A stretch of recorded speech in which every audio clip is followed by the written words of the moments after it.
So with that, we will do this lecture, and it will be a more dynamic lecture. There's no flipped cases or anything interesting. We'll do some quiz questions at the end just to kind of see what your rapid recall is. There will be a lecture, a pre-lecture for the mock simulation. You will find that it is going to be fairly similar to what I talked about here. It's just kind of a refresher. So if you feel like you came out of here and you're like, I rock this, I don't need to listen to that, I'm not going to stop you from not listening to it. But it might be helpful just to kind of hear the principles again when you get a little bit closer to it. All right, so with that being said, by the end of today, I hope that you all will be able to formulate a treatment plan for patients that are having a cardiovascular emergency, utilizing the Advanced Cardiovascular Life Support ACLS algorithms that are put out by the American Heart Association. That we will be able to discuss the role of target temperature management in cardiac arrest, which is actually a very interesting thing you'll take part of as a pharmacist. Targeted temperature management involves cooling a patient. It changes the PK/PD of all the drugs that we're using. It causes weird electrolyte shifts. They're very interesting patients. Because they're cooled, you can't assess them because of the fever. So infections are very interesting, so they're a very interesting patient to take care of. And finally, identify the role of the pharmacist on ACLS. All right, so this is kind of what a code looks like. So you have the code card over here with all the many drawers and the stickers telling you what's on it. You've got the Zoll with a monitor on top. That's where you defibrillate the patient. You've got a Sharps container, all sorts of other random things. You have the code tray itself with all the different medications. And then this is actually a picture that Dr. Hawkins took that I stole. I haven't been to a code recently enough to snap a picture to show you, but I do love this one. You can count like 3, 6, like at least 8 people in the room plus the person taking the picture. You can tell it's a very small room. So if you ever go into a code, you'll notice the room is like, it's physically hot. Like the first time I went in, I thought it was me stressing out, and I was like, no, it's actually just like, it is 10 degrees hotter in that room than not, because it's a very high stress environment. You're doing compressions, you have people that are, actually physically working hard. Definitely gets a little sweaty afterwards. It's nice to go like, clean up in the bathroom after something like this happens. And so it can be very chaotic. And so one of the things, I think one of the key roles of the pharmacist is for you to be kind of a center of zen for a very chaotic experience. So there's a funny quote from a book called House of God, and it says the first thing you do when you go to a code is check your own pulse. I think that's a nice thing, is you go in, take a deep breath, and try to offer up some pharmacotherapy knowledge. But this is kind of what it looks like. Other, pro tips, if you will, is when you go to whatever institution you're going to be working at for your rotations, I highly recommend trying to check out what a code box looks like for your institution, because they're all different. So generally they're all going to have epi and dextrose and bicarb and things like that in there, but like kind of where they are, what other goodies they have in there is going to be something helpful to know. So like, for example, this one is a very lean and mean code box. We have about double the number of items. Alrighty, so the American Heart Association puts out ACLS training. And I think one of the most important parts of having one organization do ACLS training is it basically creates a common vocabulary that everyone is using. So when you walk into a code environment, you have someone who's dying or dead. You're trying to help them. You don't know the names of anyone in there, but the good news is that everyone at least knows these terminology. So you can be like, hey, I'm doing one of the compressors, or hey, I'm pharmacy, or I'm doing meds, and they'll know based on the fact that everyone in there has done ACLS in some way or another. So the different roles that are specifically outlined by AJ are the people that are giving compressions. So it says one person here.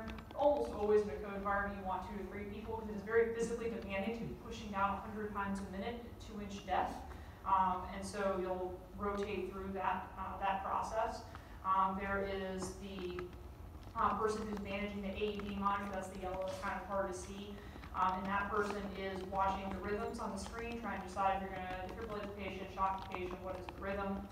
You have the airway person that is usually respiratory therapy, but it could be anyone, it could be a nurse with a bag, mouth mask, intubating the patient, those types of things. You have the team leader, who's the one who's standing back, dictating the rules, telling people what's going on, trying to run through the differential, what's happening. You have the code reporter. This is the person actually taking notes, saying what's happened. Although you think this is kind of a silly role, it's very important, because there's a lot of people that are kind of yelling all at once. There's usually only like 2 people in the room that know the last time the epinephrine was given, and it's the reporter and the pharmacist who gave it to the nurse, who's then talking to the reporter, so it's helpful to be that person. And the person that's actually doing medications. What what I will tell you is that in a hospital environment, a lot of times we kind of separate out these roles. So there's usually the nurse that's at the bedside with the flushes giving the meds, and then there's usually, ideally, a pharmacist at the code tray making the meds. And so when I walk into a code, pretty much the first thing I do is try to make eye contact with the team leader and be like, hey, I'm pharmacy, so that they know they have pharmacy here. And then I find the nurse that is giving meds, and I say, hey, I'm also pharmacy. And then that's like my triangle. That's the only people that I really care about. And you find that you don't have to shout because then they know you, so they're waiting for you to make eye contact with them, waiting for you to say something next, because you're the ones kind of working all together. The other part that's nice about this, kind of when you set it up from that perspective, is that you're kind of a step removed. And I think when you're a little bit of step removed, you don't quite have that adrenaline rush, and you can think very clearly and be able to offer people interesting insights and thoughts, or at least just remind them of things that they always know, but they forget because they're stressed as well. So like one of the classic ones that I walk in is pretty much I walk in and say hi to people, start pulling up my epi thing, and I say, have we gotten a blood glucose yet? And I'd say more than half the time they say no, that's a great idea, can we get a blood sugar? You know, those types of things. So you can play a very pivotal role just by being calm. So within ACLS, this is kind of my broad overview of the different rhythms. And within the ACLS algorithms, you will see that they are separated by these rhythms. So they should be in ELC, and I would recommend that you print them out and have them for when we actually do the simulations, because basically what you're doing is you just have your sheet of paper and you're running through the algorithm, and all that sounds pretty rote. It is much harder to do in real life than just reading it. So broadly speaking, we have patients that have a pulse and do not have a pulse. So if you have a pulse, your options for an arrhythmia are basically to be bradycardic or to be tachycardic. And then if you don't have a pulse, your options are to either be in VTach, VFib, or to be in PEA or asystole. So we'll start with bradycardia. So bradycardia, you have a pulse. If you are asymptomatic, we don't really care. Lance Armstrong runs around with a heart rate of like 40. He's technically bradycardic. He seems to be doing fine. We're not going to worry about him, okay? You might find someone where they're not Lance Armstrong, maybe you gave them too much of a beta blocker and their heart rate's running in the 40s. They're asymptomatic, but you're like, that's not ideal for them. Like, that's too much. You don't need to do anything. They're not part of the ACLS algorithms. You would just like reduce their beta blocker dose and keep going with your life. So we only really care about bradycardia in terms of symptomatic bradycardia. So the symptoms that we care about are things that make a patient hemodynamically unstable. About a year ago, I had a fourth-year student on rotation with me for like almost a week and a half before they finally asked me what did I do my hemodynamically unstable, which was a little bit scarring for me because I felt like I had failed that student for sure. So please pay attention to hemodynamically unstable because I'm going to use it all the time for today, for both your IPC cases, if we hang out on rotation, and pretty much anything we do, that's a key word for me. So hemodynamically unstable means that I think that the patient is not perfusing the way that they should. Okay, so they're not getting blood to the correct organs. You're not crashing yet, but you're not in a good place either. So things like tachycardia, things like hypotension, things like, let's see, something for arrhythmia that they're, like you know, is not overly conducive with life, or they can't be in that arrhythmia for long before they're going to crash. That would be unstable.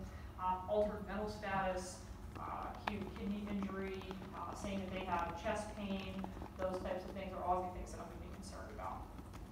So a bradycardic patient that is symptomatic, I would think of a patient that is slightly altered, they're like not paying attention to you as much, or they're saying my chest feels funny, I feel really dizzy, I feel kind of shaky, and what they're trying to say is like, my heart is not beating enough, I'm not getting enough blood to the right organs in the body, so that's kind of what we care about.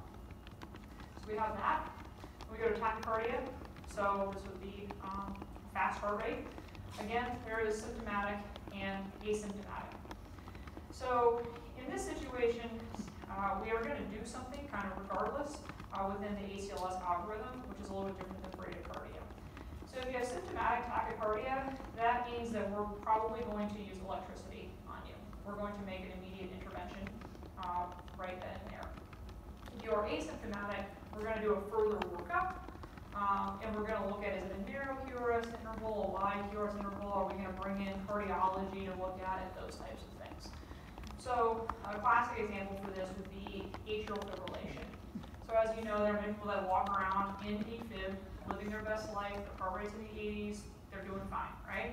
So that would be someone who's asymptomatic. They come into your clinic, they're in AFib, and you go, I don't know if we knew that. We'll probably get a formal EKG, we'll bring in the cardiologist, we'll discuss if they need any coag, you're not freaking out anyway.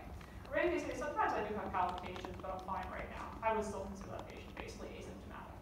Or you have a patient that is AFib that also has RVR, which stands for rapid ventricular response. And basically what's happening is their atria is fluttering so fast, it's not filling, that it's also making the ventricles flutter really fast. And then the ventricles aren't filling appropriately. So, you need the ventricle to fill to then pump out blood. So if it's going so fast, it can't pump out blood. And so AFib with RVR usually results in, pretty much always results in hemodynamic instability, and you're going to cardioverse them right then and there. All right, and then we have cardiac arrest. And basically there are two flavors here, which is shockable rhythms and non-shockable rhythms. So BTAC and BFib are shockable rhythms. You get to give electricity to the patient. You can put them back into a normal rhythm, and that's lovely. Pulseless electrical activity and asystole are non-shockable rhythms. No electricity for them. So this is kind of one of those things that, like, pharmacy school and critical care training would ruin me forever on Grey's Anatomy, because like the patient codes and immediately they're shocking the patient. You see the flat line, and you're like, you don't shock for that.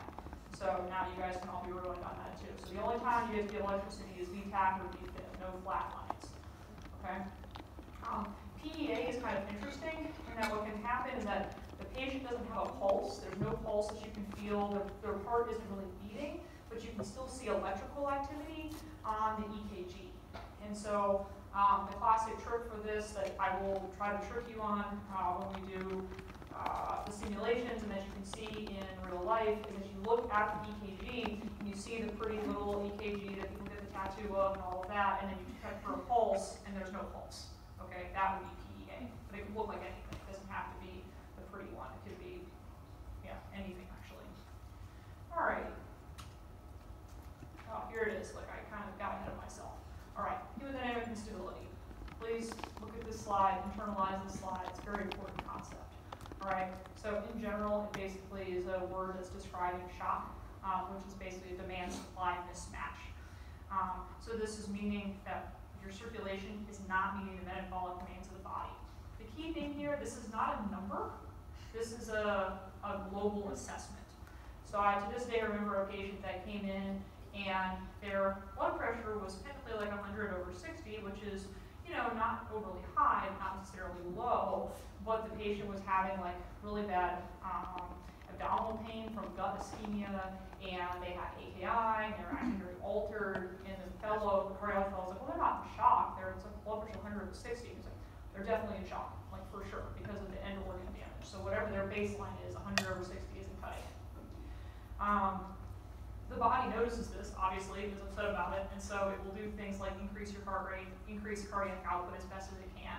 So there's multiple ways to increase cardiac output, but basically it will usually just increase the contractility. How hard is it beating? Trying to get more blood out. Again, it is a broad term. It includes shock, but it kind of includes the precursors to shock, where you're kind of like, something's not right, I'm not happy with this, and they say, oh, they're hemodynamically unstable, we need to do something. So again, classic characteristics: abnormal heart rate, abnormal blood pressure, early signs of organ dysfunction. Okay, let's go over some rhythms. So the end of this experience is not meant to make you be like an expert at reading an EKG. You will very quickly reach even the end of my own knowledge of reading an EKG, but I do want you to be able to broadly recognize patterns. And the ability to broadly recognize patterns is very important for the pharmacist in an ACLS setting. I specifically remember, I was not there for this, but my preceptor told me that several months prior to me being on the ER rotation, they were about to shock a patient, or defibrillate a patient that had a pulse. And so the problem with that is that's basically the equivalent of like you stick a knife in an electrical socket and like shock yourself and kill yourself, right? That's bad. We don't want to do that to a patient. So you can cardiovert them, which is synchronized with their EKG. You do not defibrillate a patient with a pulse. And she was like, hey, wait, you have the, you have the wrong setting. Did you mean that? And they like had to have a talk about how like you don't defibrillate a patient with a pulse.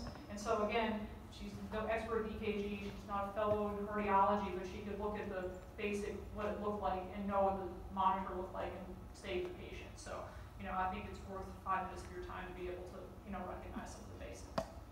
So, asystole, obviously the one you're always least excited to see, but is the easiest to classify. It's basically a flat line. It indicates a lack of electrical activity.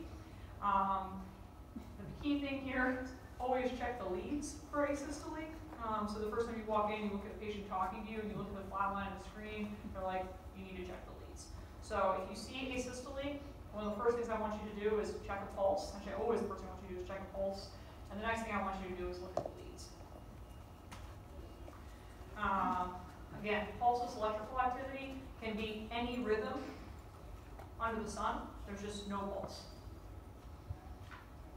Again, check the leads. That's always key. All right, ventricular fibrillation. This is one of the shockable rhythms. So even when we talk about ACLS literature and we're trying to figure out what are the best therapies, what are the outcomes in ACLS, one of the things you'll always notice is that even in the literature, they split out patients that have VTAC, VFib, or shockable rhythm, and a non-shockable rhythm because they're such different patients. So I kind of remember this one because it's a very fine pattern. People call it a sawtooth pattern, so I imagine it's a very fine little sawtooth pattern. And it kind of does pretty much look like that in most settings that I've seen it. What you'll notice is that it lacks an organized rhythm. So there's no real pattern to this. You don't see a P wave or a Q wave or anything interesting like that. It's just kind of like this random, very fine sawtooth pattern. As I mentioned, it's one of the shockable rhythms.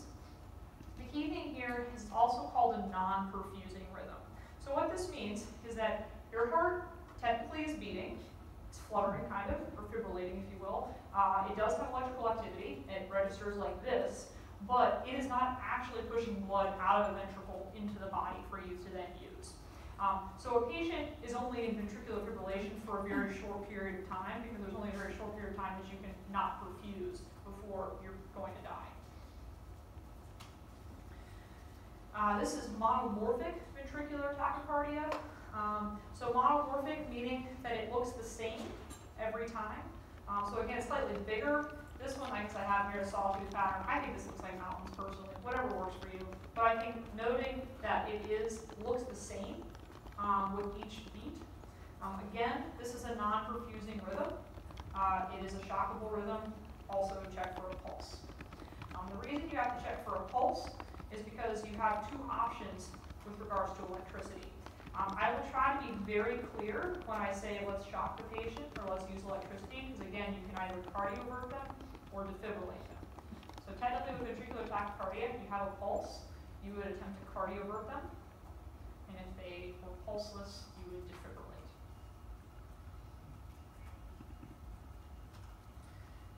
This is polymorphic ventricular tachycardia. So you'll see that it's kind of poly, meaning it's different. There's different shapes happening. So you see little shapes, like little kind of humps, and then big humps, and then it kind of changes.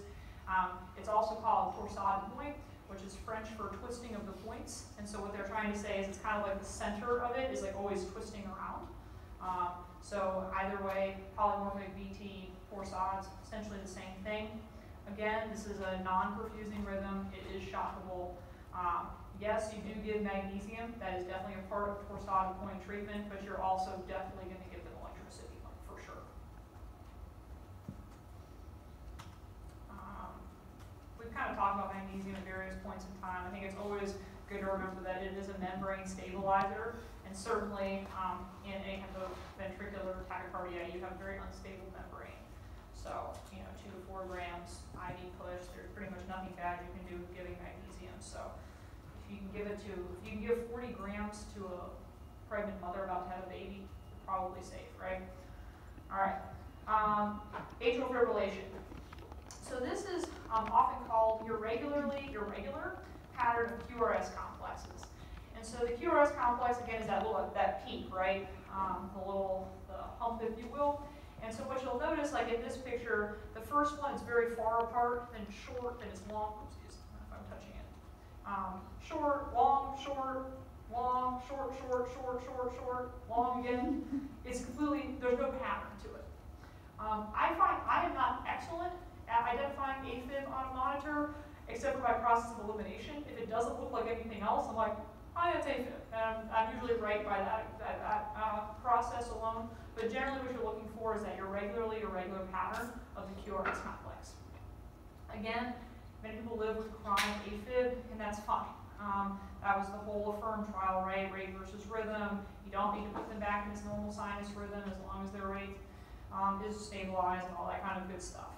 The concern with AFib when we're talking about ACLS is AFib with RVR, or rapid ventricular response, and hemodynamic instability. And that's when we're going to cardioverge you. Again, cardioverge is people that have a pulse, so we're not going to defibrillate them. Alrighty. So there are two different types of tachycardia as well. There's supraventricular tachycardia, or SVT, and then sinus tachycardia. These are, in my opinion, very difficult to tell apart. I spent a long time looking for an excellent description of this, couldn't find one, then went and talked to some of my physician friends who also didn't give me a great answer to this. So Dr. Smith, if you have an excellent way of telling the two apart, I'm all ears. But generally, some of the rules people will say is that SVT is usually a lot faster of a heart rate, like over 150s to 180s, and sinus tach is kind of a little bit less than that. But for all intents and purposes, we're going to treat them exactly the same. So there's, I'm not going to put this as a multiple choice question for you. I do like my reviews to be more positive than that. So, okay.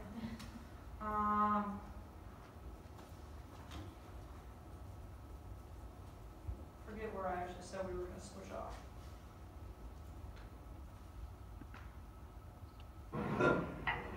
Dr. Newsom, I think I can take over whenever, but I think when we get to cardiac arrest. Yes, thank you.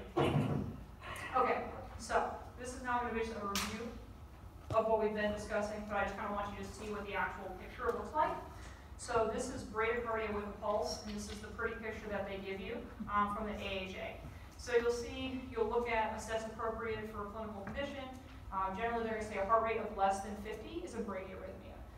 Less than 50 is a great number to remember. I also don't want you to tell me that a patient isn't bradycardic if they have a heart rate of 52 and they're showing signs of hemodynamic instability. Okay, so 50 is a good number to keep in your mind. Please don't quote that back to me 100% of the time, especially not when you're on fourth-year rotations. So always when you're going to go through this, you're going to maintain an airway. You're going to give oxygen if they're hypoxemic. You're going to try to identify the rhythm if you can. You're going to get IV access. You're going to 12 lead EKG. That's kind of the general process you're going to see within all of these. Then the big question becomes, are you stable or unstable? And this is the question to ask yourself. If they're not, if they are stable, that's this no in the orange. It says monitor and observe. That's kind of like, oops, maybe we went up too fast in the core egg. We'll see what's going on. Maybe we pushed a little too much Ativan. We like to do that in the surgical unit. We give them like a little bit too much morphine and they go bradycardic for a second and it comes back up. So just monitoring and observing. If the answer is yes, then you're going to give something. The first line is going to be atropine, 0.5 milligrams. So it comes in a nice little syringe. You're going to give your 0.5.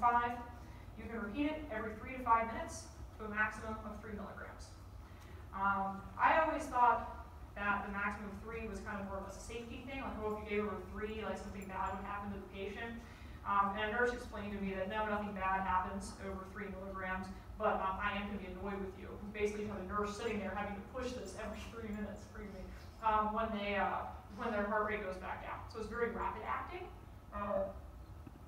So this is helpful for, again, you give a little bit too much morphine, you're like, oopsies, we'll give an atropine to kind of see what happens, it comes back up, and then, okay, good, we're good. Maybe you give 2, but after a couple of doses, people are going to be like, okay, we're getting a compressor out, like, what are we doing? Next line for that is going to be transcutaneous pacing or giving something with beta activity. So again, beta is whipping the heart, making it go faster, right? So heart rate and cardiac output, contractility. Dopamine and epinephrine are equally reasonable options. The upside of dopamine is it comes in a pre-made bag that's in the cart, whereas epinephrine doesn't have that kind of stability. So a lot of times if you hear me just talking, I'll say dopamine. I don't really have a strong opinion. Either is fine. It gives you starting doses here. I would use those. Transcutaneous pacing is as it sounds, trans across cutaneous skin. So you put a pad on your side of the body, and then you turn it on, and it shocks the patient every time you want their heart to beat. So you'd be delivering them 60 shocks per minute. Most patients do not enjoy this, okay? So this is not definitely it's very, very effective at treating bradycardia. It will definitely bring up the pulse, but people don't like it. So this guy was this old man that we had to transcutaneous pace because we couldn't get IV access, and we're running out to get it. And I'll tell you, he was not using, he was using the more colorful word. He was like, shoot, shoot, shoot, every time it would shock him.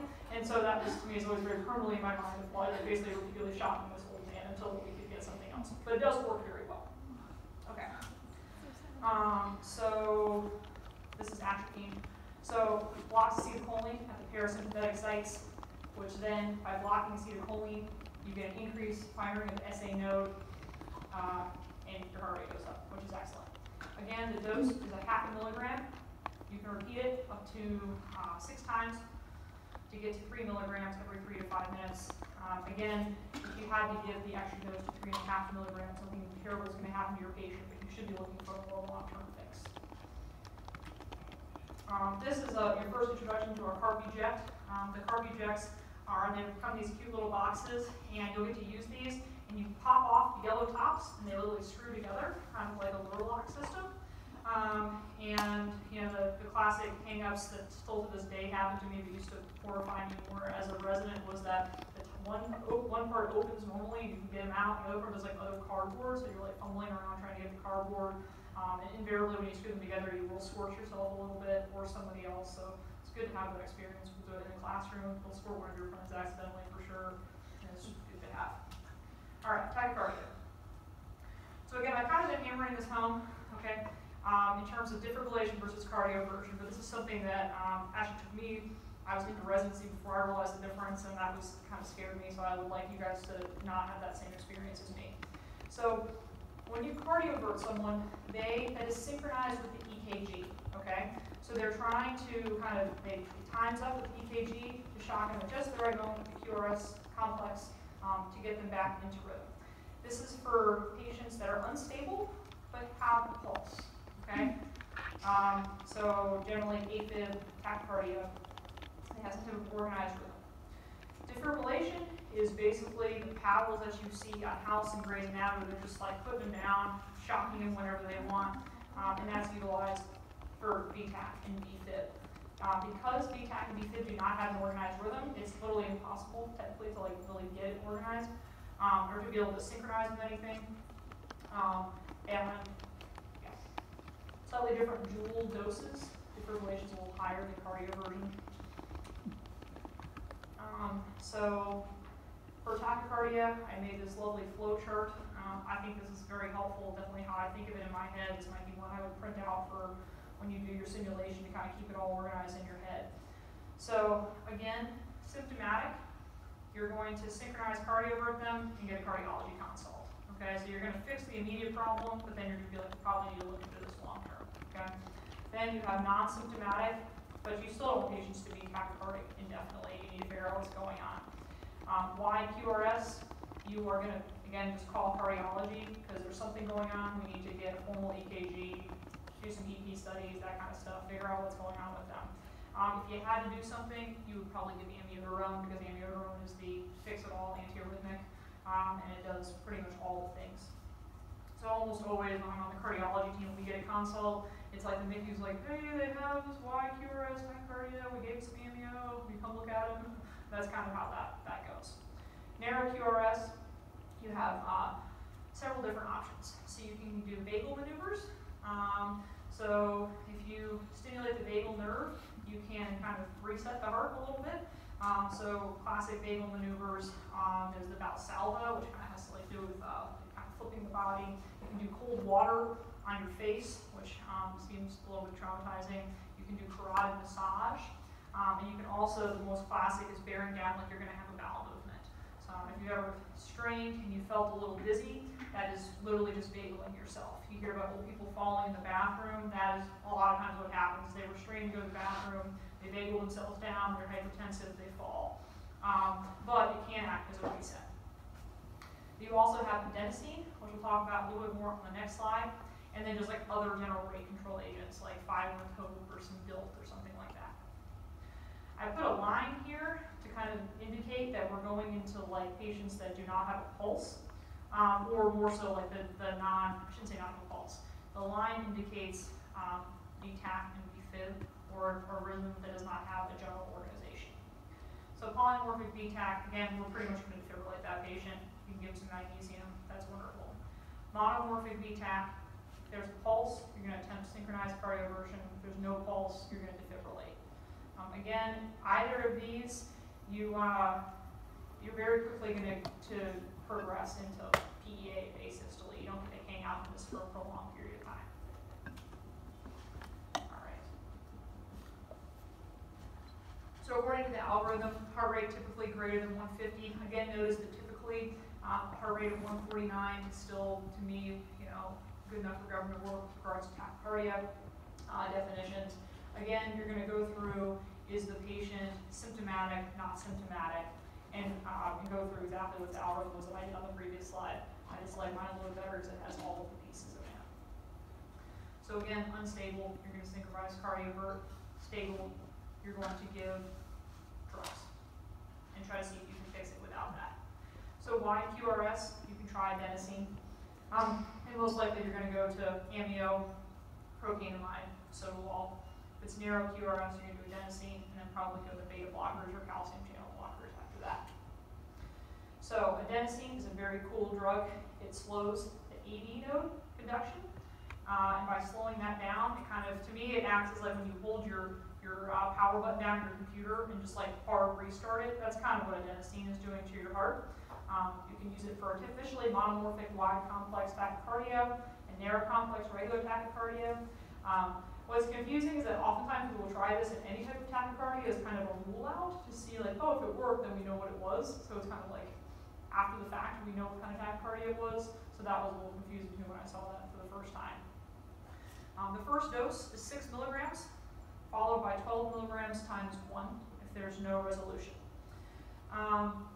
So when you're doing this, it has a very, very fast, duration of action, like almost annoyingly fast.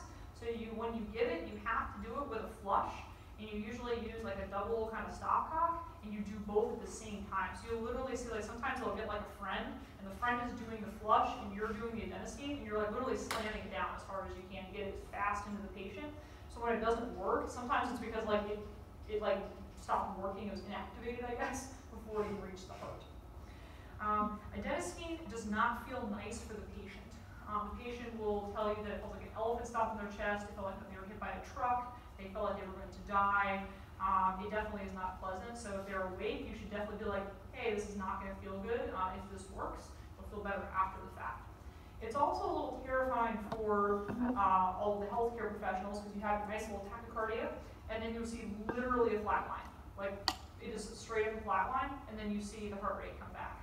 So this was my first ever time seeing adenosine in real life. It was very exciting. And so I was like, hold up, let me get a picture here. So I'm over there, so you can see the little tachycardia going. This is where we gave it, and this is the flat line. And imagine you're like 1, 1,000, 2, 1,000, 3, 1,000. You kind of like, you're waiting, and then you can see it came back up here. So anyway, adenosine is very cool. Use a double stop flush. With that, I will try to get this over to Dr. Scott here. All right, let's switch our slides over.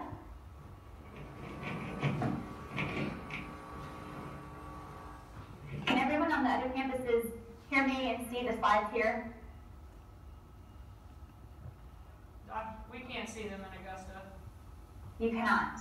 Oh, wait, Are yours? Yes, we can. They're here. You can. Great. Sorry. All right, good. Okay, so I'm going to start here talking about cardiac arrest. So everything I'm talking about now are patients with no pulse. So these response. You cannot. I think those are yours. Can Albany see them? Yeah, I think I see yours. No. Can you now? Oh, you have to like stop. I think you're still sharing. Awesome. Promise I stopped. Perfect. Okay. So now we're talking about patients that don't have a pulse. So cardiac arrest is defined as the abrupt cessation of cardiac mechanical activity. So that essentially just means that the heart has stopped. It's not beating. These are pulseless patients. So there are a number of different reasons that patients can lose their pulse. It could be due to an arrhythmia, which we're talking a lot about today. Myocardial infarction and pulmonary embolism are the most common causes of cardiac arrest. They actually account for 70% of arrest in an out-of-hospital setting.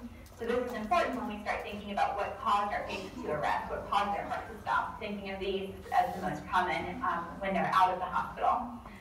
Physical stress, cardiogenic shock can also contribute to cardiac arrest, as well as respiratory arrest. So a patient may have respiratory dysfunction, their lungs aren't working, so they don't get adequate oxygenation to the heart, and that can cause the heart to arrest.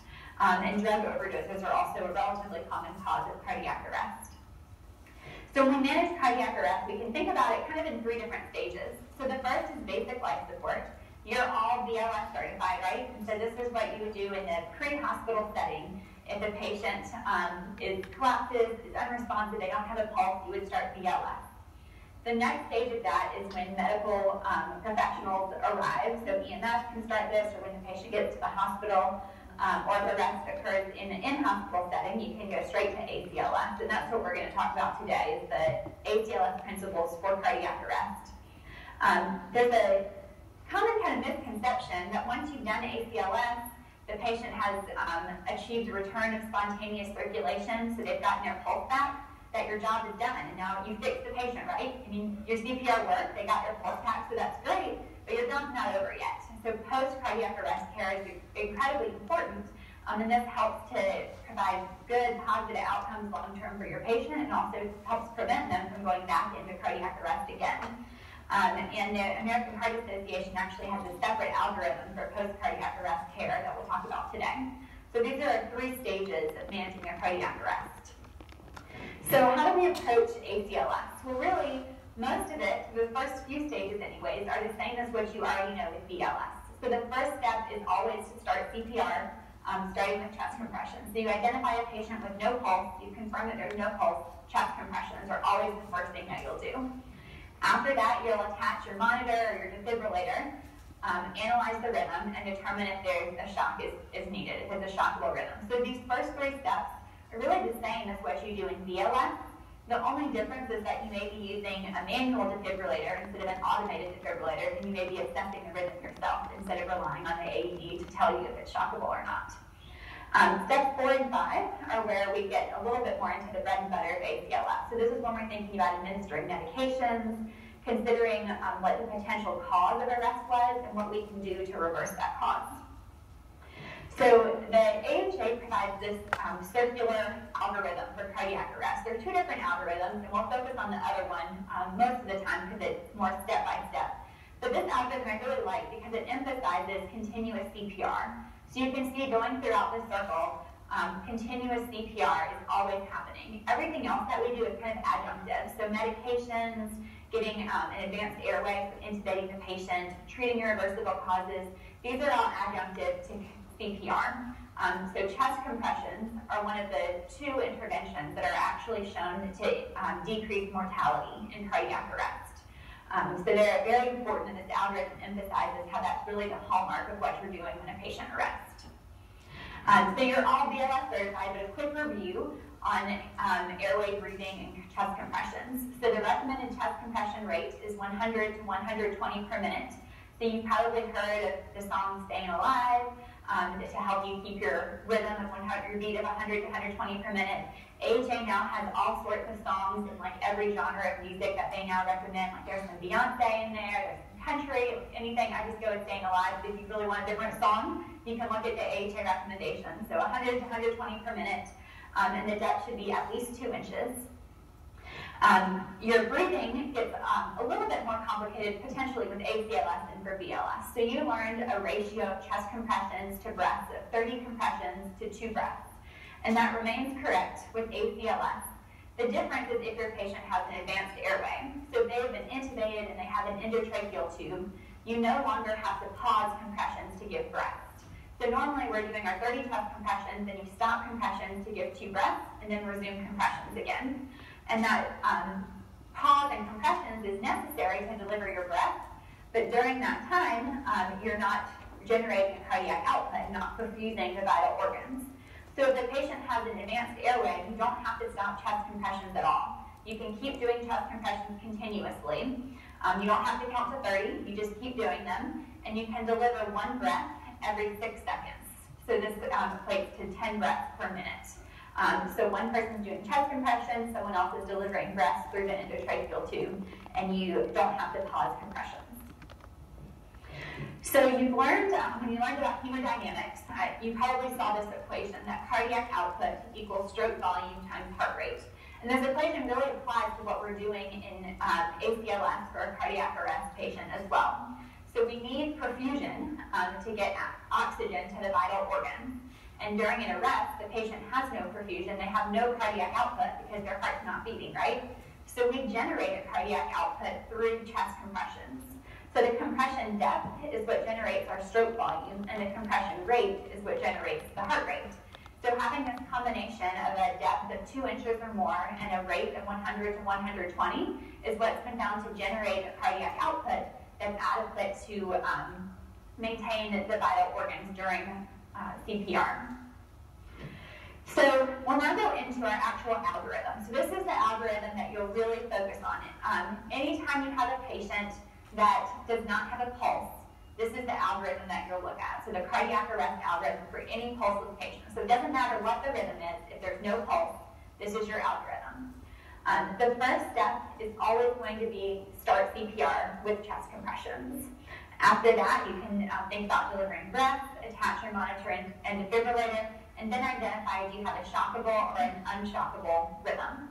So Dr. Newsom has gone over the shockable versus non-shockable rhythms, and we'll do it again now because when you're in the heat of a moment in a cardiac arrest, it's important to be able to identify these quickly on the cardiac monitor. So we'll start with our non-shockable rhythms, which are asystole and PEA. So as a really quick review, we know that asystole is typically a flat line or nearly flat line, and pulseless electrical activity, or PEA, is any rhythm without a pulse. So whenever you are involved with treating a patient that has had a cardiac arrest, whenever you see a rhythm return on the monitor, it is essential to check for a pulse. You may have been doing CPR and all of a sudden you see a rhythm and you think, oh, it was successful, I got the patient back, but you have to check for a pulse. The rhythm may not mean that they actually have a perfusing rhythm. It may still be pulseless. With asystole and PEA, your non-shockable rhythms, it's very important to consider your reversible causes. So with our shockable rhythms, we can deliver a shock to help reset the heart and restore spontaneous circulation. With our non-shockable rhythms, we don't have that option. So it's important to consider our reversible causes and any interventions that we can give to reverse those causes and restore circulation. So in our algorithm for asystole and PEA, and in both sides of our algorithm for cardiac arrest, you'll do 2 cycles of CPR, or 2 minutes of CPR, and after 2 minutes, you'll do a pulse and rhythm check, redetermine if your rhythm's shockable, resume CPR, do 2 minutes, and continue. So everything happens in 2-minute cycles. For your non-shockable rhythms, the only intervention that we can give through the algorithm is epinephrine, which can be administered every 3 to 5 minutes. So we know epinephrine stimulates alpha and beta receptors, so it increases coronary and cerebral perfusion pressure, increases myocardial oxygen consumption. So it has been shown to improve the rate of ROSC, or return of spontaneous circulation. So this is important. We said that chest compressions can improve survival. So adequate chest compressions decrease mortality. Epinephrine does not have an impact on mortality, but it does increase the rate of ROSC, which is still an important outcome. The dose, again, is 1 milligram every 3 to 5 minutes, and all of our cardiac arrest drugs can be given intravenously or intraosseously, so IV or IO at the same dose.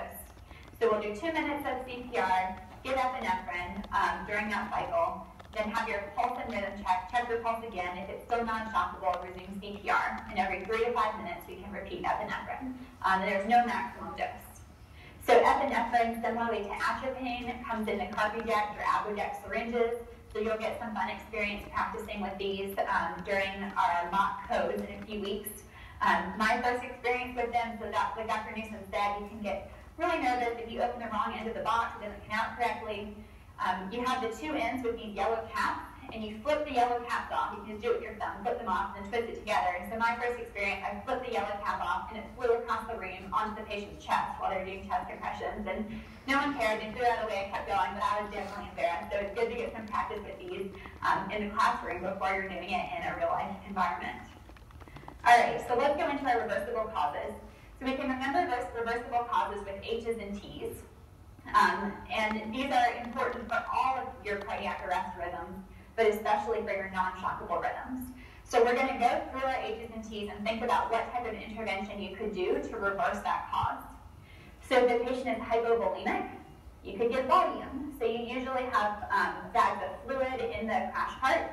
So you'll have plenty of things right there. You can go ahead and give the patient volume. If they're hypoxic, and that was your cause of cardiac arrest, then giving oxygen would be the obvious treatment. So you may consider an advanced airway, intubating the patient during the arrest to treat the hypoxia, or just supplying adequate breath in a non-intubated patient. So the third H is for hydrogen ion, which is kind of a way of remembering acidosis. So if the patient is acidotic, you can give dialysis. There's oftentimes you're not going to have time for this during the acute arrest, but that may be an option after you've resuscitated the patient.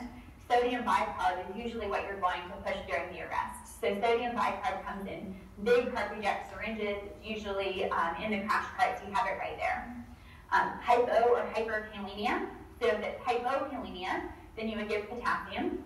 If it's hyperkalemia, you want to give an intervention that will quickly cause a shift in potassium intracellularly and help stabilize the myocardium. So you can give insulin and dextrose. Calcium are usually readily available in the crash cart or close by, and you can give those for a patient that's hyperkalemic. For hypoglycemia, you give dextrose. So Dr. Newsom mentioned that an easy thing to assess during a code is a patient's blood sugar. You can do point-of-care testing, get a quick blood sugar if they're hypoglycemic. You usually have dextrose right there in the crash cart. And then if the patient's hypothermic, you can rewarm them. All right, so our T's. Tension pneumothorax is an accumulation of air in the pleural space. So you can use needle decompression to relieve the tension pneumothorax. So this is essentially putting a needle into the pleural cavity, and you can kind of hear the air decompress when you do that. So this is an intervention you see commonly on some of the medical TV shows, where you'll see it and take a needle and jab it in their chest, and all of a sudden the patient wakes up. So it can, in some cases, be somewhat similar to that. Cardiac tamponade is an accumulation of blood or fluid in the myocardium. You can perform a pericardial window to relieve that fluid, drain that fluid. Toxins, there can be a number of different toxins. So one of the most common ones that we see are opioids. So if that's the case, you can give naloxone, and many crash carts stock naloxone in the cart as well. You can also consider dialysis. Again, this is hard to do during the actual arrest because it has to happen quickly. Or if there's another toxin that has a specific antidote, you would want to think about that for reversing the cause of arrest. We said that PE and MI are the two most common causes of out-of-hospital cardiac arrest. So these are where our two T's for thrombosis come in. So pulmonary thrombosis is your PE. So for a massive pulmonary embolism, you would want to give thrombolytic therapy, so alteplase you could consider. For coronary thrombosis, this is your MI. And for acute coronary syndromes, you would think about your typical ACS care, but these patients will need to go to the cath lab. And our final T is trauma. So depending on the situation, usually blood products, sometimes IV fluid, sometimes urgently getting to the OR to operatively control the source of bleeding would be your interventions for trauma. So in any type of cardiac arrest, it's important to think about what your most common H's and T's are and how to address them.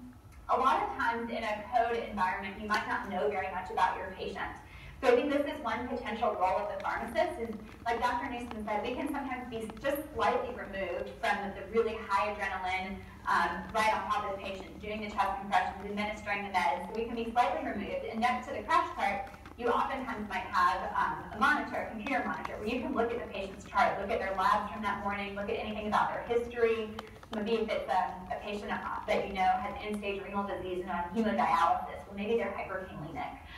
Or if you know the patient has heart failure, maybe they're volume overloaded. Or you can look at a little bit about them and help determine your most likely reversible cause of arrest. All right. So going back to our algorithm, we started on the asystole PEA side. For our shockable rhythms, ventricular fibrillation and ventricular tachycardia, the first couple steps of your algorithm are the same. But the big difference here, the first difference, is that you're going to shock the patient. So if the patient is in VFib or VTAC, or pulseless VTAC, then shocking is one of your most important interventions. Other than that, you'll go through the same cycle, so you'll do 2 minutes of CPR and then pause for a pulse and rhythm check. Determine if if the rhythm is still shockable. If it is shockable, you'll shock and immediately resume CPR. So after you deliver a shock, it's important to immediately start back with chest compressions. You don't deliver the shock and then check a pulse. You go ahead and start back with chest compressions, and after that 2-minute cycle, then you would pause and check for a pulse and rhythm again.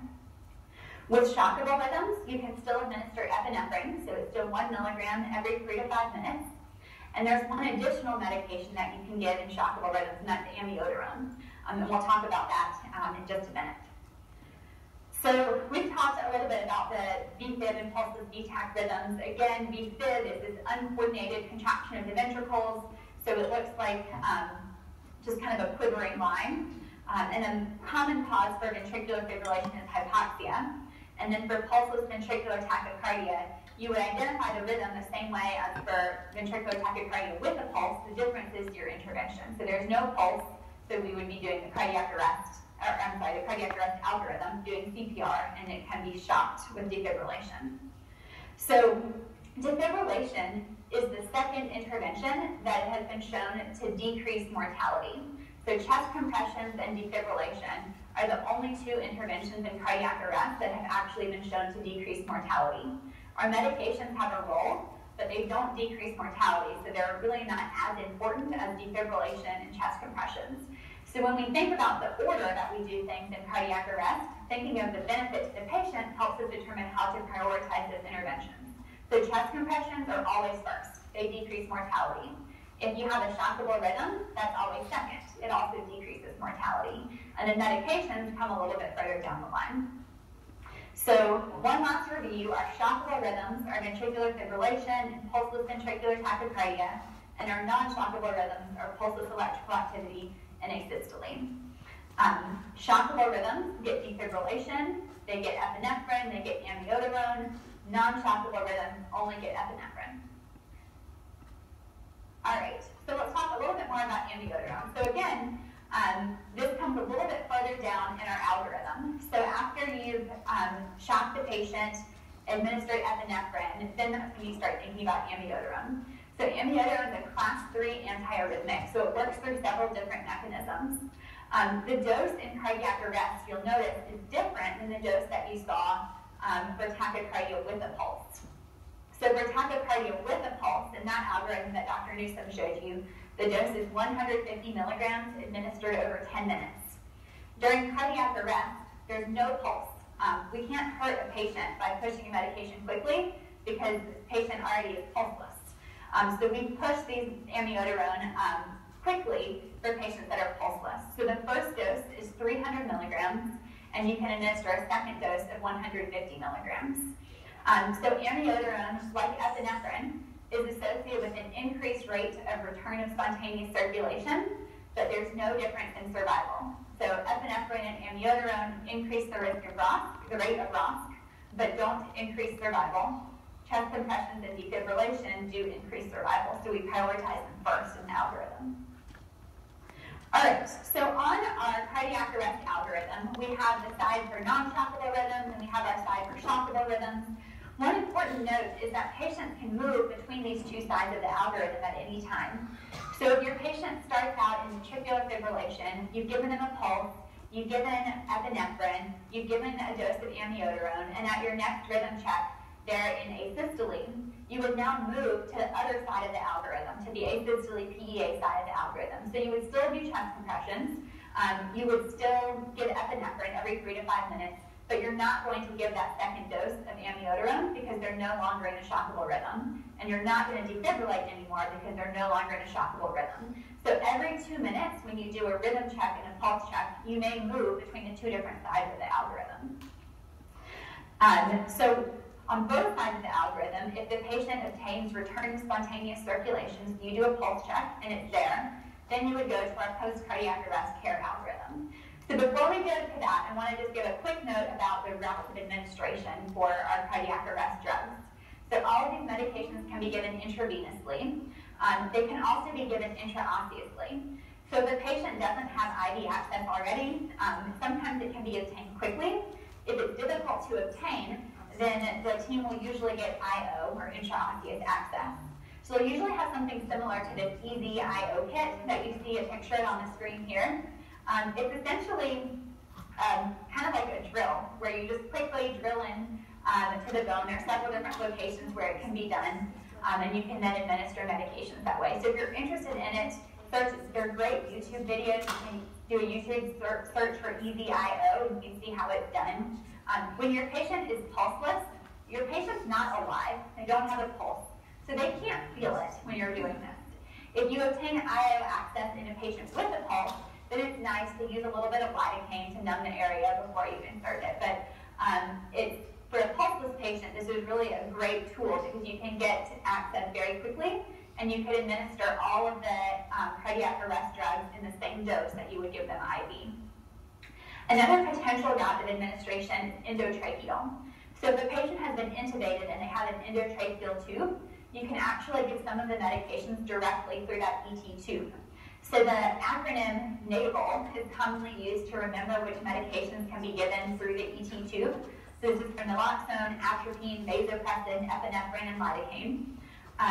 So for most of these medications, the dose will be 2 to 2.5 times of the IV dose. The exception is vasopressin, which you would use the same IV dose. So for epinephrine, if you need to give epinephrine endotracheally, you would give a dose of 2 or 2.5 milligrams, and you could still repeat that every 3 to 5 minutes. When you give the medication, you should mix it with 5 to 10 milliliters of fluids, so normal saline or sterile water, and then give it directly through the endotracheal tube. All right, so moving on to return of spontaneous circulation, or ROSC. So your patient had a cardiac arrest, you went through the cardiac arrest algorithm, and it's successful, they regained a pulse.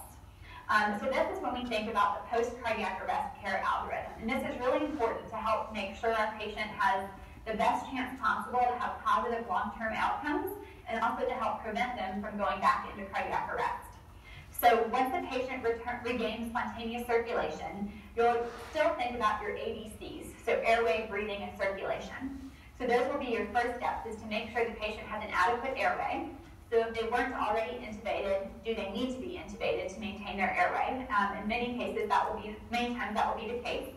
Are they breathing effectively on their own? If not, then they'll need to be on that ventilator. We may need to be supplementing them with oxygen, even if they are breathing on their own. And then C is for circulation, so we'll want to treat hypotension. So many patients will be hypotensive after regaining circulation, so we'll want to think about giving fluids, if they need fluids, or starting a vasopressor infusion. Like Dr. Anusa mentioned, dopamine is available in an IV infusion and stocked in most crash carts, so it's readily available. You can also use epinephrine, norepinephrine, any of your vasopressors. Oftentimes, something that we as pharmacists will have a role for in a post-cardiac arrest setting is to potentially make an epinephrine drip at the bedside that can be used just for short term until a sterilely prepared infusion that was made under sterile conditions in the pharmacy can be delivered to the bedside. So that is something that we do at times during codes. So after you have stabilized your ABCs, you'll then will do a reset on your patient. When I say a reset, say let's just stop and reassess the patient, get a new set of labs, get the EKG. We still want to be thinking about what caused this arrest in the first place, and if we haven't already reversed that cause, what can we do to reverse it now? And one important part is the cath lab. So we said that MIs are one of the most common causes of cardiac arrest. So if you get a 12-lead EKG and it's suggestive of an MI, then you would certainly want to send your patient to the cath lab for coronary reperfusion. The other step that you're going to consider is induced hypothermia or targeted temperature management. These are two different terms for the same thing. So if your patient is not following commands, then they're a candidate for targeted temperature management. And we'll talk a little bit more about that in just a second. So these are what we basically talked about: oxygenation, ventilation, maintain blood pressure, send your patient to the cath lab if you suspect an MI. With targeted temperature management. So if the patient's not following commands, then they're a candidate for targeted temperature management, even if they have to go to the cath lab. So if you think that the cause is an MI and they're not following commands, they can go to the cath lab for reperfusion, and they can also be started on therapeutic hypothermia or targeted temperature management. So that's not a contraindication. All right. So we'll talk a little bit about the outcomes after cardiac arrest, and then we'll end by talking about what you actually do for targeted temperature management. So I think this was kind of an interesting quote, that CPR and ACLS is a medical intervention with reasonable success in some kinds of patients with certain kinds of diseases. It must be remembered that it also has miserable success rates in certain types of patients with some other kinds of diseases. So when we look at the actual outcomes of cardiac arrest, they're pretty poor. When we look at survival rates from in-hospital and out-of-hospital cardiac arrest, so the survival rate for out-of-hospital cardiac arrest is 10%, and the survival rate for in-hospital cardiac arrest is 25%. And even of those survivors, only 30% will return to their pre-arrest status. So these numbers are pretty depressing, right? This seems pretty poor. But if you're one of those patients in the 10%, and then in the 30% of those who return to your pre-arrest status, then this was an extremely essential, life-saving intervention, right? So just because our outcomes aren't poor, or are poor, doesn't mean that this is not an incredibly important intervention that has immediate success in some patients. So I mentioned that 30% of patients return to their pre-arrest status. Many patients will suffer irreversible brain injury due to hypoxia. They may also have prolonged myocardial dysfunction. Ischemia to other organs can cause other types of organ damage. It can also suffer reperfusion injury when they do achieve spontaneous recirculation. So while the outcomes are poor, it's essential to initiate CPR and ACLS in patients that do have cardiac arrest, because having those really positive outcomes in a small number of patients are definitely significant. And American Heart Association is really big into cardiac arrest research and is always refining the guideline recommendations and looking for new ways to improve the outcomes after cardiac arrest. So we talked about the interventions that decrease mortality and those that increase the rate of ROSC. The one intervention that actually improves neurologic recovery is targeted temperature management. So in patients that are not following commands, they are candidates for targeted temperature management, and this can help improve their long-term neurologic outcomes. So with targeted temperature management, the goal is to get the patient to a temperature between 32 and 36 degrees Celsius, and to maintain this temperature for at least 24 hours. There's several different ways to monitor the temperature. You're going to want to do continuous temperature monitoring. So this can be done through an esophageal thermometer. So this may be on the end of the endotracheal tube. You can do this through a bladder catheter or a pulmonary artery catheter, which is used for invasive hemodynamic monitoring. These are all methods of monitoring temperature continuously. So there are a couple of different phases to targeted temperature management. The first phase is initiating cooling. So you'll start cooling immediately and get to the temperature of 32 to 36 degrees Celsius and maintain that for 24 hours. During the initiation and maintenance phase, it's important to provide adequate analgesia and sedation for your patient. So our body's response when we're cold is to shiver to help get warm. But that's counterproductive to what we're trying to achieve with targeted temperature management. So if your patient is shivering, then you'll want to use certain interventions to stop the shivering. So that may be through analgesia and sedation. In some cases, some institutions actually use neuromuscular blocking agents to pharmacologically paralyze the patient and prevent shivering. Most places will recommend starting with sedation and using deep sedation first. And if that's not effective, then maybe going to neuromuscular blockers.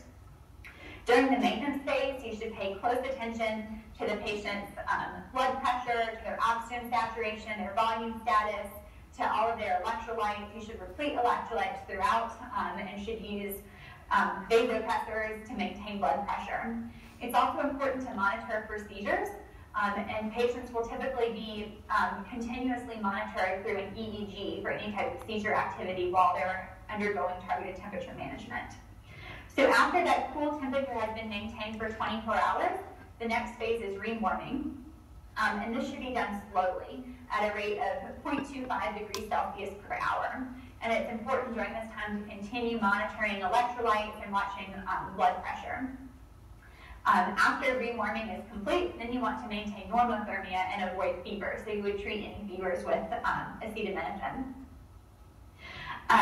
With targeted temperature management, a common question after cardiac arrest is, well, how is my family member going to do? Are they going to survive? Are they going to be back to their usual self? And it's important to keep in mind that during targeted temperature management, we're suppressing some of their neurological activity through cooling them, but also through the sedation and potentially paralysis that we're administering them. So it's really essential that you don't prognosticate and you don't determine what you think their long-term outcome is going to be while they're cooled. And the recommendation is to wait at least a full 24 hours after rewarming to start to assess the patient's neurological status and what you think their overall prognosis may be. All right, so now I'm going to just wrap up with a couple points of what we can do as pharmacists and some tips for what to do if you are ever helping out with a cardiac arrest event in the hospital. So the pharmacist is oftentimes responsible for managing the crash cart. So it's important to familiarize yourself with the crash cart, particularly the medication drawers. You know what medications are there and where they're located, but it can also be useful to familiarize yourself with the entire contents of the crash cart. You can be really helpful with getting supplies to the team when they need them. So you will most oftentimes be responsible for preparing medications and dosing them. So this may be removing the medications from the cart you get in the box, putting them together, getting them ready for the nurse to administer. For some of the medications, you may draw them up with a syringe. You may end up making an infusion once the patient's achieved ROSC. So you should be responsible for preparing those medications and also ensuring that you know the appropriate dose. So there are really not that many medications that are recommended during cardiac arrest.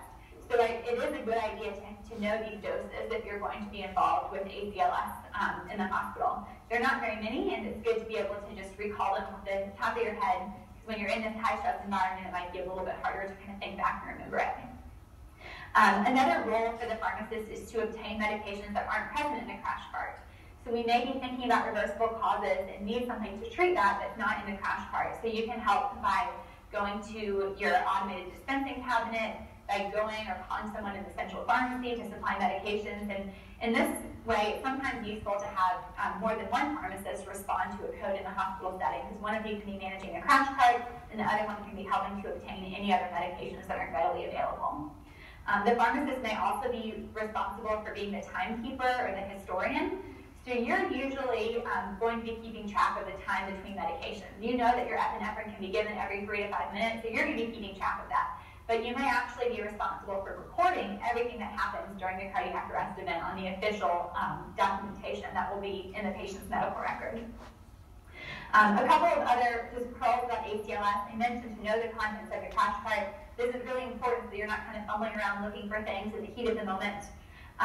Anticipating the next thing is so important. So you know your algorithms, right? So you know that if my patient stays in shockable rhythm, my next step is going to be amiodarone, depending on where you are. And you know if your patient is no longer shockable and they go into a non-shockable rhythm, you know that your next step is going to be epinephrine. So thinking about what happens next and going ahead and thinking about those doses, and you can even have the medication ready one step ahead so that when the team's ready for it, you have it right there available. All medications should be flushed with 10 milliliters of normal saline after every medication is available. So when I prepare my medications, I'll have my drug in one hand, and I'll have the flush in the other, and I'll hand them to the nurse one after another, so there's no question as to whether or not a flush was administered.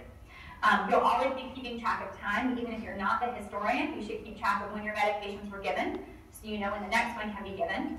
And it also can be a good chance to review the patient's medication administration record, review any recent labs to get an idea of reversible causes and help to recommend those to the team. And then post-resuscitation. So we mentioned that sometimes we kind of forget about this step and we think, oh, we've done our job when the patient regains their pulse. But it's important to anticipate what that patient might need after resuscitation. So if that's getting an epinephrine infusion from the pharmacy or making one at the bedside, or thinking about any other medications they might need. And the last thing I'll point out here is that there's always a role to help out in other ways. So it may be that there's not enough staff available to provide chest compressions. You're all trained in doing chest compressions, right? You've done BLS, you're certified, you've done these before, so you can jump in there as a pharmacist and help out with chest compressions if there's a need for that. So code response with ACLS really is a team environment. It's good to know your role, and it's nice to have our role managing the medications, since that's what we're trained to do. But we also have some training in other ways and can help out in lots of different ways during the code. So last couple of points. Code situations are fast-paced and they're high-stressed. So there's a number of different ways to deal with this, but really knowing your information, knowing your algorithms, I think is the best way to help make sure that things go smoothly and according to evidence-based medicine with the guidelines. With this, you should also keep in mind that this is a high-stress environment for other people managing the code as well. So maybe the team leader for the code hasn't done this many times, or they're nervous also. You have a really important role and can be really helpful in helping to remind them of certain things. I've been in a code before, and the team leader was doing a great job, but was clearly nervous and kind of forgot to assess the rhythm. They did a pulse check and they saw there was no pulse, but forgot to look at the rhythm. And so even as the pharmacist, you can say, hey, that kind of looks like defib to me. Do you think maybe we should shock? Or do you want to think about amiodarone? So you can really be helpful with the team leader and with guiding the next interventions.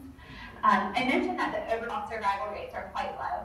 And this can be really difficult to be a part of. This can be challenging for anyone involved. There's actually has been a really good opinion paper written in the New England Journal of Medicine, if anyone's interested in it, that has to do with some kind of routines that a lot of people do after a cardiac arrest situation.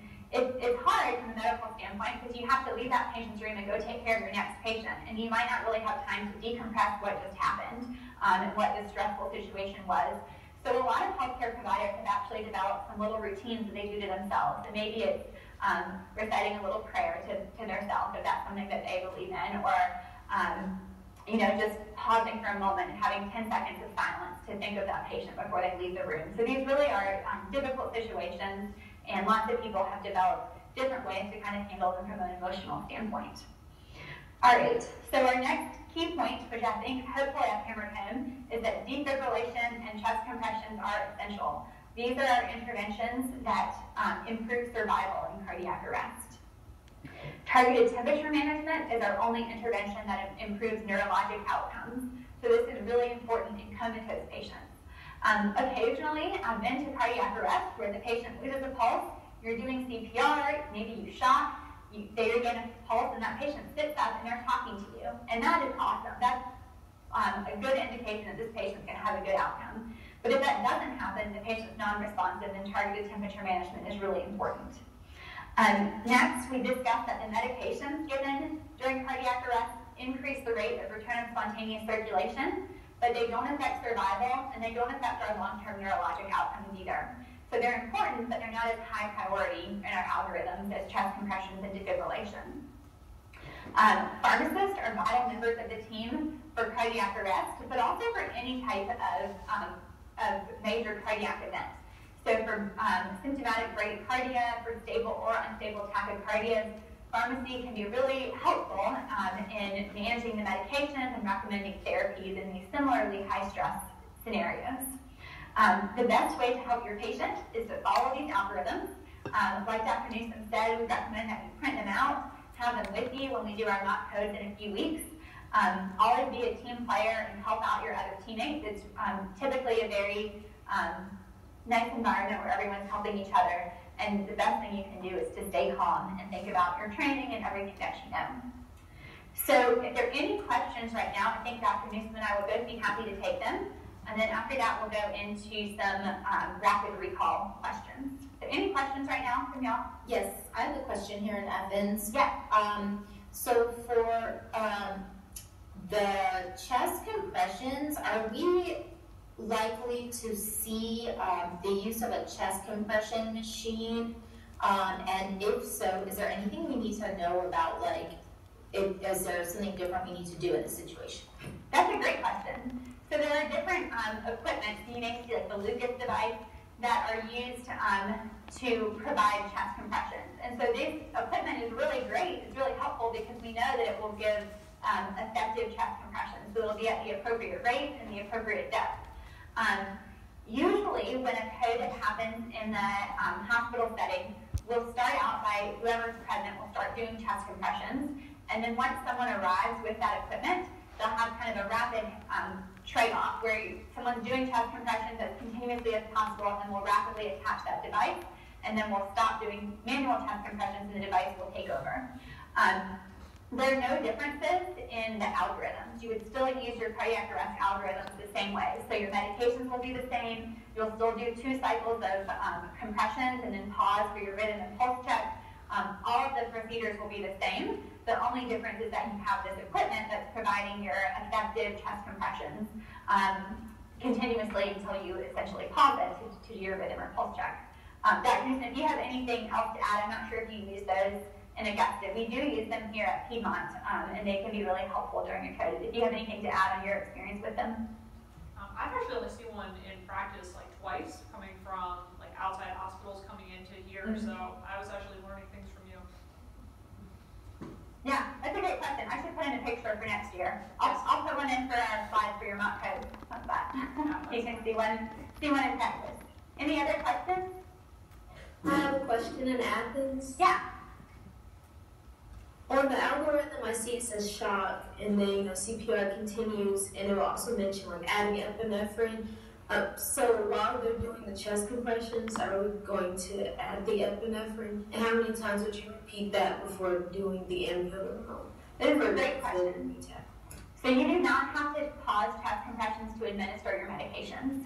You would keep doing chest compressions, administer the medication. So your cycle of CPR is 2 minutes before you pause, and your epinephrine can be given every 3 to 5 minutes. So it doesn't exactly line up with the cycle. A lot of people will use that 4 minutes right in the middle of 3 to 5, and will give an epinephrine every other cycle of CPR. In terms of when you would give epinephrine versus amiodarone, according to your algorithms, it's shock, 2 cycles, epinephrine, 2 cycles, you would do your shocks in there, and then amiodarone. So you don't necessarily have to wait a certain number of minutes between the 2 drugs, though.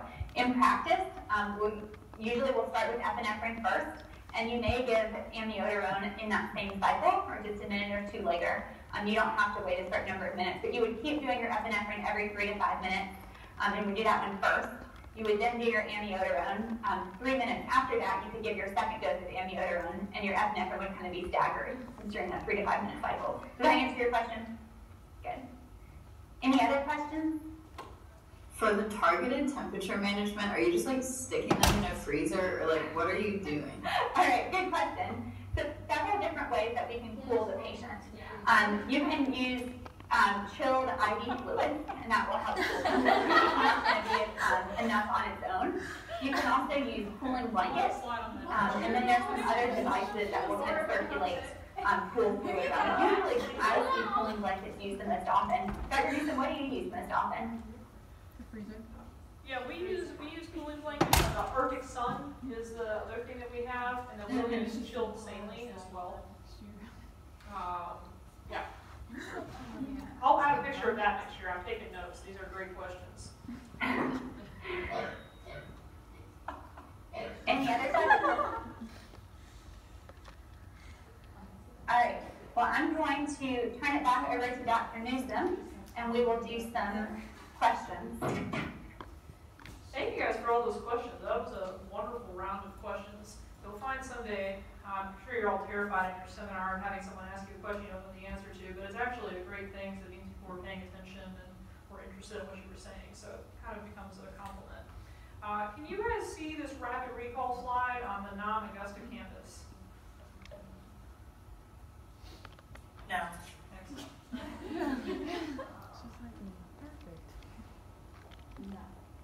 How about now?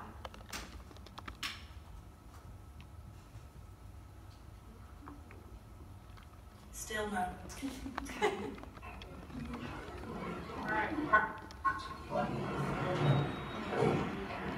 I have unshared ours. Okay, I have it up on mine, and I have done all the technology things I know to do. Hang tight.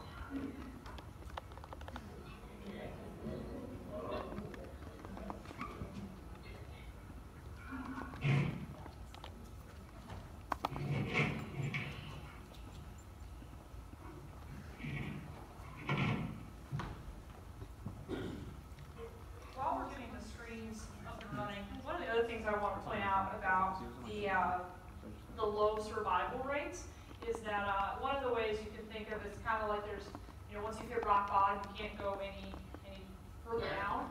I would say that probably being dead is about as rock bottom as you can go. And so while that's bad for the patient, I think that should be good for your stress level. You can't hurt them, really, okay? There's nothing, if you give them too much of something, there's not a lot you can do to hurt them. So I'm always about, obviously, doing the best thing for the patient and the correct thing. But at the same time, you need to take a breath and just realize that you're going to be okay and that only what you're doing can help the patient. And I think that's a really good thing to remember so that you're not nervous, because I think it's much better for you to be calm in a code situation than to be nervous about hurting them, because you really can't. So anyway, someone told me that, and I've always thought that was a valuable piece of information to go forward with. The other thing too to realize, I love that quote about how it's a great intervention in certain people and a bad intervention in others. I think this is very important to realize.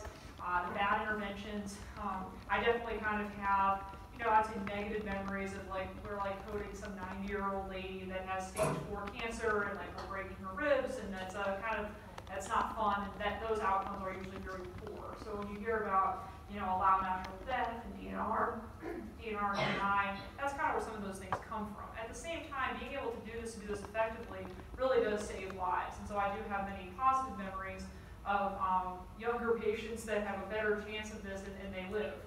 So actually one of the patients that we'll ultimately do in IPC, the second one, he coded and had ACLS and came back, and I watched him walk out of the unit at the end, which was pretty incredible to see. But he was, even though he had a arrhythmia that caused him to go into a code, he was a pretty healthy guy. So I think that's something to just, to keep in mind with all of this. Okay, so we're going to, officially this is polling. I'm going to read you guys the code if that's all right. The code is 454248. Say it again a second. 454248. We'll hope for the best on this actually working. Those questions, can't remember how to do this since I do this once a semester.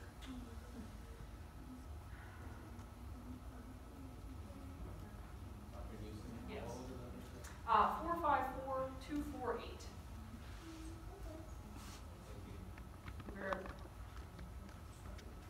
I should say IV epinephrine. I don't want to give me any of this naval business here.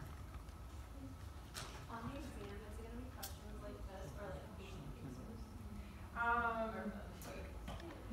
So I have a question here. So okay, so the correct dose for epinephrine for this question is 1 milligram. So good job. I know other people probably thinking about the I don't know, maybe you just miskeyed it, but it's definitely 1 milligram. In terms of the exam and test questions, it is going to be fairly content-based.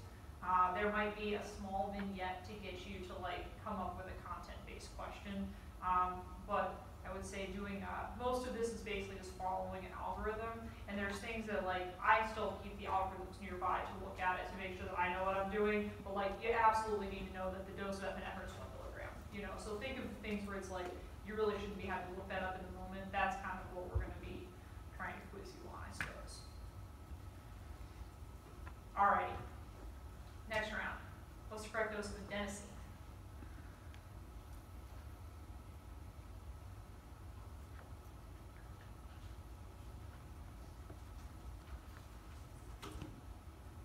Awesome. Okay.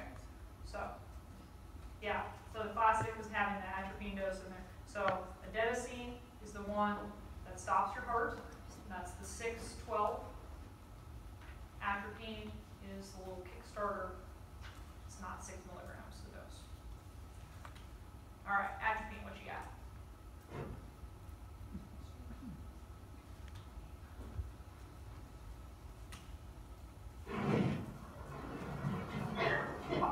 Awesome. So yes, it is half a milligram for atropine up to a total of 3 milligrams.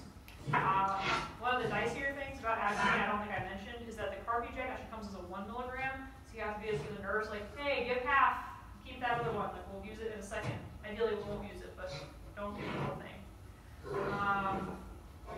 Yeah. All right. Correct. Can I share a quick story, Dr. Nathan? I'm Yes, sorry. please. I would love So, to.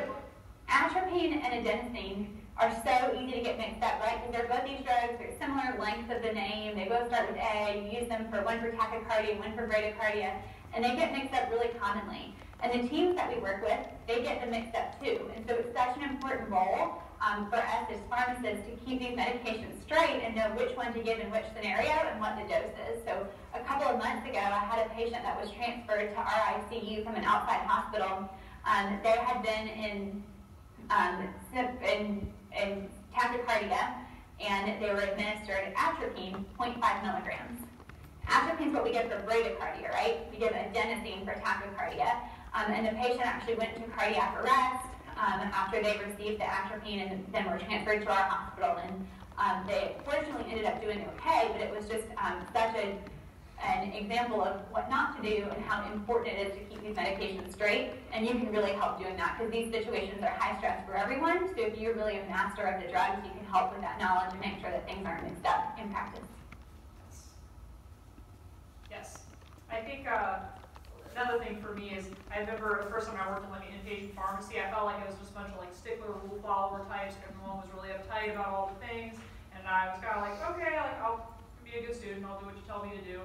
And then I went to my first code experience where it's like you don't have any of the rules, it's a little bit of a free-for-all, and I saw all of the things that like almost happened, and I was like, oh wow, this is like definitely how we do the things that we do. But it's going to be hard to have it be perfectly regulated in the code environment, but that's why having a pharmacist there is just so important. I know another time I made up a stock solution of epinephrine at 10 milligrams total in the syringe, and I had made up several ones, and I was like going back and forth doing my thing, and someone grabbed my 10 milligram and almost gave it to the patient, and I was like, hey, we're not, I'm gonna have that back, but it's just kind of people being quick with things, and so I think, yeah, you being there is definitely very important. This question will always stick out to me because I got it wrong on BCC, which was very embarrassing. So hopefully you guys got it right. Let's see. Yes, 300 milligrams. So keep this one. All right, what's the second dose of amiodarone?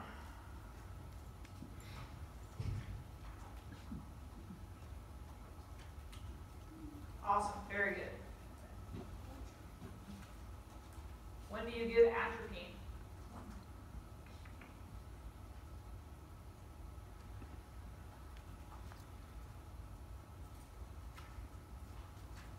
Yes, very good.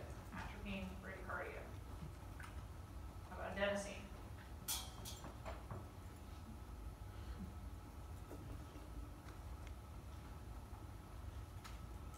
Very good. Tachycardia.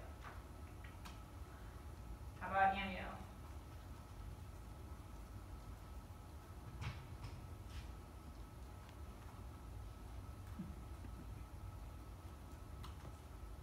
All right, very good. BTAC, BFib. So again, it doesn't really have a role at all in asystole or PEA arrest.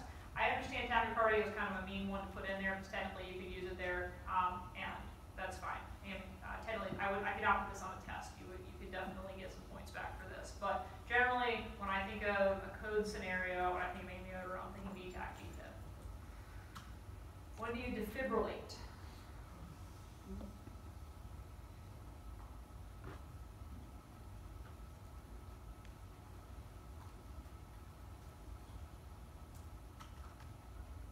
Awesome, yes, so defibrillate is the one that's the knife in the socket that's not associated with any QRS complex. That's only for VTAC and VFib. You're not going to do that for AFib or tachycardia because you could actually stop their heart. All right, how about synchronized cardioversion?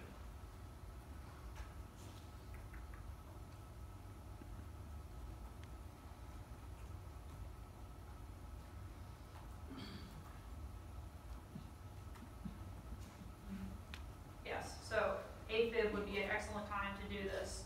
Again, you're not going to give any electricity at all for PEA arrest. There's never a role for that. You probably shouldn't cardio work someone that's bradycardic. It's not going to do anything. And for VTAC, VFib, I guess technically if they had a pulse, that would be reasonable. But AFib, for the most part, would be the time to do that. All right, when do you use transcutaneous pacing?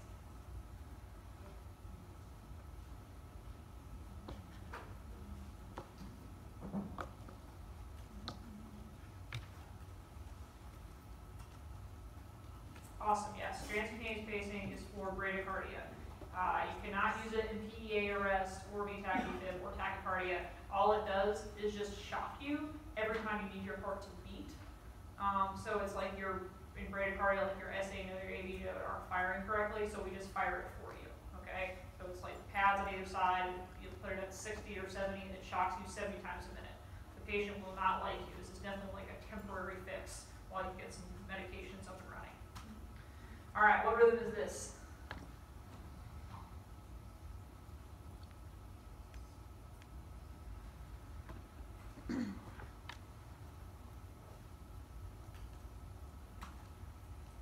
Awesome, yes, this is monomorphic VTAC. So again, it looks the same, so mono as opposed to poly. VFib is that really fine pattern, and AFib looks nothing like this. Don't do that. All right, what about this?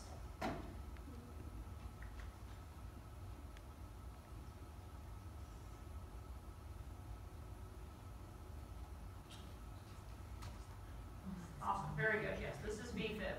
So again, AFib, one of the key things with AFib is that you can see a defined QRS complex. There's no QRS complex happening here. This is just kind of like random electrical activity.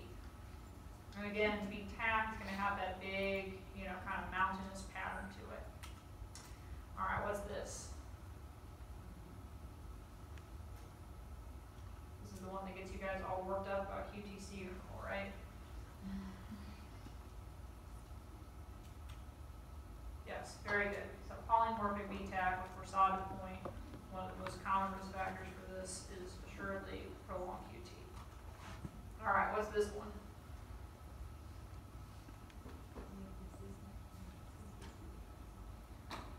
Yeah. So yes, correct. It's AFib. So again, what you're seeing here is that irregular complex. So it's like long, short, long, short, short, short, short, short, and so forth you go. What's this?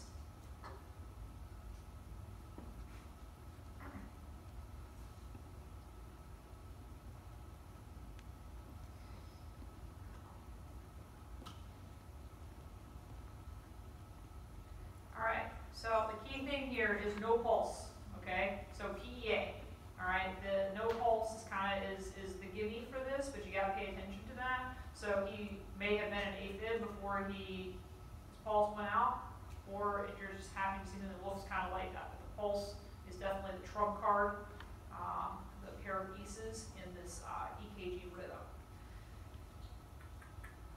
Yeah. The other thing I would say here always is check the leads. All right, what is the optimal compression rate?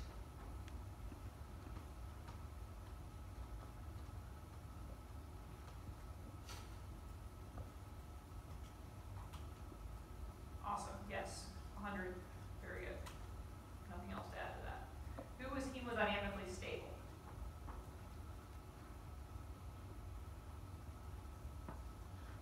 Or the most stable?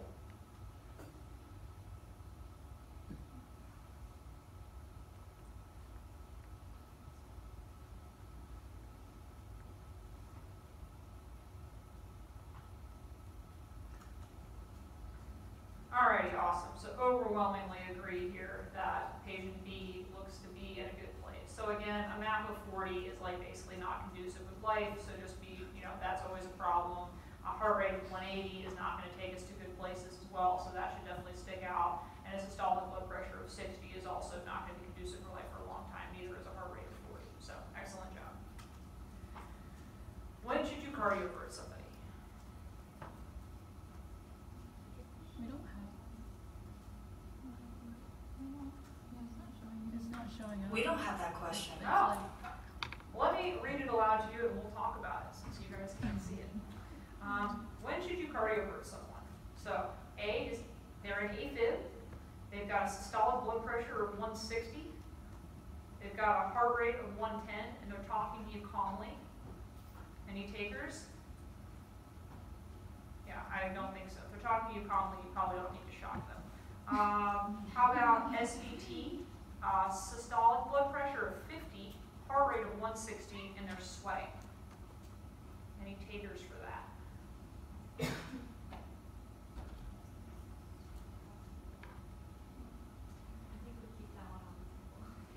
So yeah, I would keep, if you're one of those like people like me that wants to go through all the options, I'm not crossing B off yet. I agree. Okay. Test taking technique. SVT, systolic in the 140s, heart rate is 130, and they're watching TV. Yeah, I probably wouldn't shock this person either. Like, definitely I'm not thrilled with the heart rate, but the systolics in the 140s, they're watching their cheerleaders or whatever, they're fine. Okay. And then AFib, systolic in the 140s, heart rate is 135, and they're asleep. Yeah, B, right? So again, the thing I'm trying to point out to you is what looks to you to be hemodynamically unstable. A systolic in the 50s is bad, for sure. That is not conducive for life for long.